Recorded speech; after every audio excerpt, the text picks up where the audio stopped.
estrategia del día es traída para vos por bloomberlinia.com.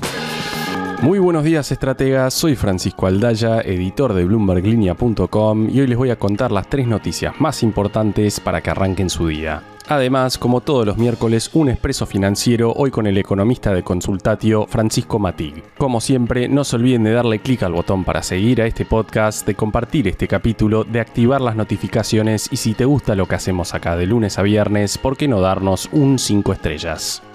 1.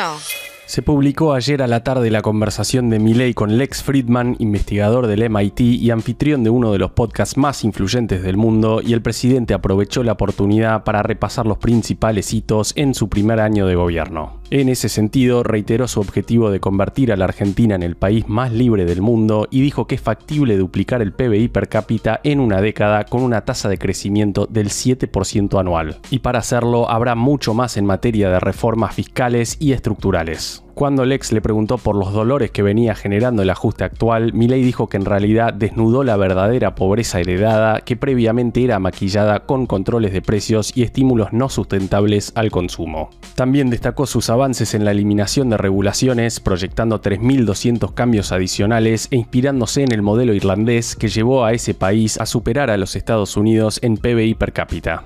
Argentina, según Milei, está escalando en los índices de libertad económica y acercándose a estándares europeos, pero el libertario todavía no está conforme. También comentó sobre su relación con Elon Musk, a quien considera un aliado en la lucha por la innovación, la libertad de expresión y la reducción del tamaño del Estado. Pero no fue todo positivo y Milei lanzó duras críticas a los medios argentinos, diciendo que no menos del 85% de los diarios mienten todos los días en sus notas. En general, sin embargo, con un tono muy optimista, el presidente reafirmó su compromiso con la transparencia y las reformas económicas, convencido de que Argentina puede convertirse en un modelo global de prosperidad y libertad. 2. El presidente Milei cerró ayer su participación en el G20 de Brasil con reuniones clave con Xi Jinping por lo pronto, con quien habló sobre el comercio bilateral y destacó la importancia del swap de monedas por $18.200 millones que hoy constituye el 60% de las reservas brutas del Banco Central. Aunque persiste un déficit comercial con China, acordaron diversificar exportaciones y estrechar los lazos económicos. Pragmatismo del tipo libertario. Y después de su encuentro con Kristalina Georgieva del FMI, la funcionaria celebró los avances en la estabilización económica de Argentina, mientras que reiteró que el fondo está dispuesto a dar la ayuda que pueda. De ese modo es que se renuevan las expectativas de un programa con fondos frescos con el posible respaldo de Donald Trump. En Río de Janeiro, Milei también dialogó con el indio Narendra Modi mientras busca equilibrar los vínculos con potencias como China y Estados Unidos. Y por último, ya en Argentina, ayer por la noche Milei recibió en Olivos a la italiana Giorgia Meloni, una aliada de derecha para la Argentina a la que se suma ahora Trump. 3. Más buenas noticias en el frente inflacionario. La mayorista de octubre fue de apenas 1,2%, que fue el registro más bajo desde el 2020, según el INDEC. El resultado consolida 5 meses de desinflación en este indicador y la caída estuvo impulsada por la deflación del 0,5% en productos importados. Los productos nacionales, en cambio, subieron al 1,3% mensual. Entre los sectores, manufacturas y energía eléctrica crecieron 1,2% en sus precios y alimentos y bebidas 1,5%. En contraste, los productos químicos apenas variaron y los refinados del petróleo subieron 0,1%. En términos interanuales, en tanto, la energía eléctrica lideró las subas con 387,7%, mientras que el acumulado anual del índice mayorista en general es del 63,4%. Aunque la moderación podría anticipar alivios en los precios minoristas, los expertos advierten que la transmisión no va a ser automática. Antes de pasar al expreso financiero, veamos rápidamente cómo van a abrir hoy los mercados. El S&P Merval subió 2,8% ayer, fue una jornada mixta para las acciones argentinas en Wall Street, con subas de hasta 4,6% para Bioceres y caídas de hasta 4,2% para Macro. Los bonos ley Nueva York cerraron en verdes de hasta 1,9%, el dólar blue va a abrir cerca de los 1.135 pesos, el MEP en 1.078 y el contado con liqui en torno a los 1.114 pesos. El Banco Central, por su parte, compró ayer $135 millones, mientras que el riesgo país va a abrir cerca de los 746 puntos. Expreso financiero. Y ahora una breve entrevista con el economista de Consultatio, Francisco Matig. Fran, mi primera pregunta es ¿cómo estás viendo el panorama para las reservas netas de acá a la primera mitad del año que viene y cuán relevantes que sigan siendo negativas hoy? Para pensar las reservas netas de acá a la primera mitad de 2025 hay que tener en cuenta que vamos a tener la cosecha fina primero y la gruesa después. Y la buena noticia es que a pesar de que los precios no son los mejores, en términos de cantidades va a ser una campaña muy buena.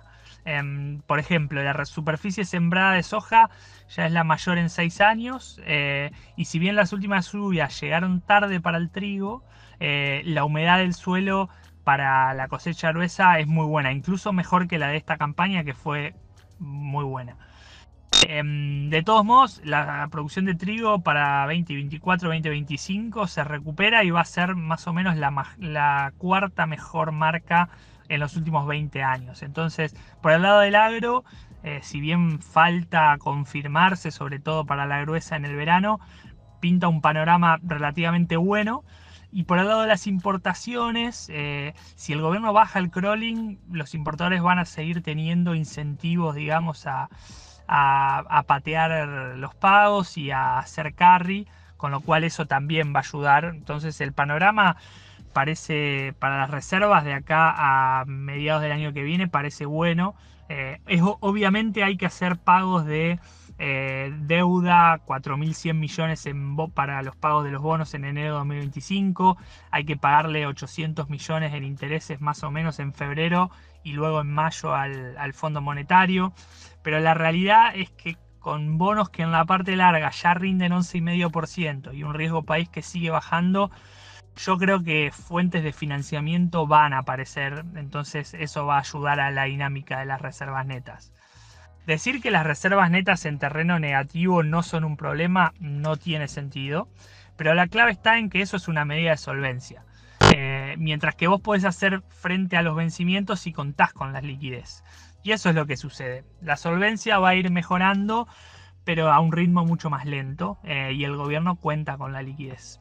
¿Y qué estás viendo para la salida del cepo? ¿Puede haber alguna sorpresa por ese lado? Yo creo que el gobierno en alguna medida va a ser un poco preso de su propio éxito, porque se nota que quiere ir tomando un approach conservador con el levantamiento de las restricciones cambiarias.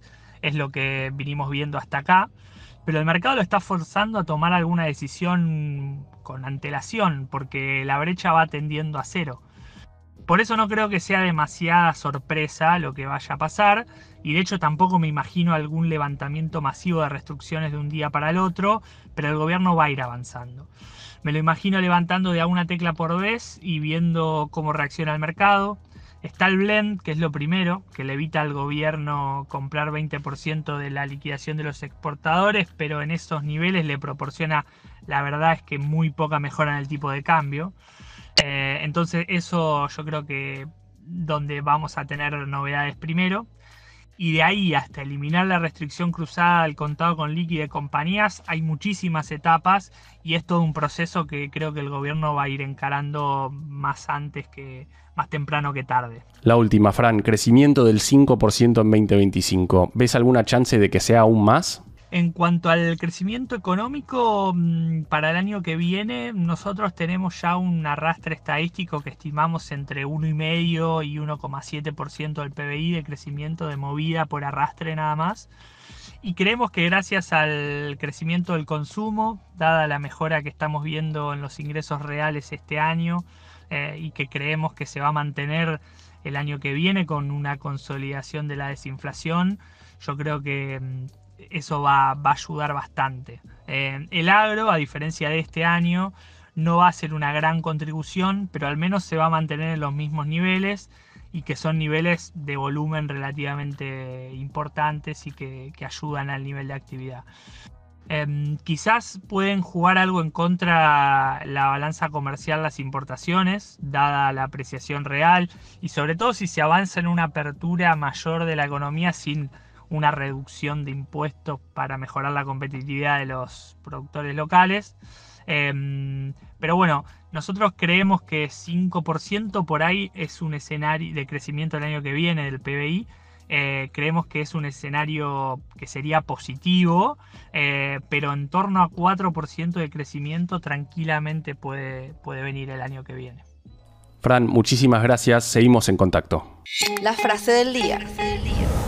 Antes de irnos, escuchemos lo que dijo ayer Milei en base a un estudio que hizo el economista Juan Pablo Nicolini. En el lapso de 10 años podemos duplicar el PBI per cápita, lo que significa que Argentina podría crecer a tasas del 7% anual. ¿Y vos pensás que es posible? Déjamelo saber en la encuesta de este capítulo.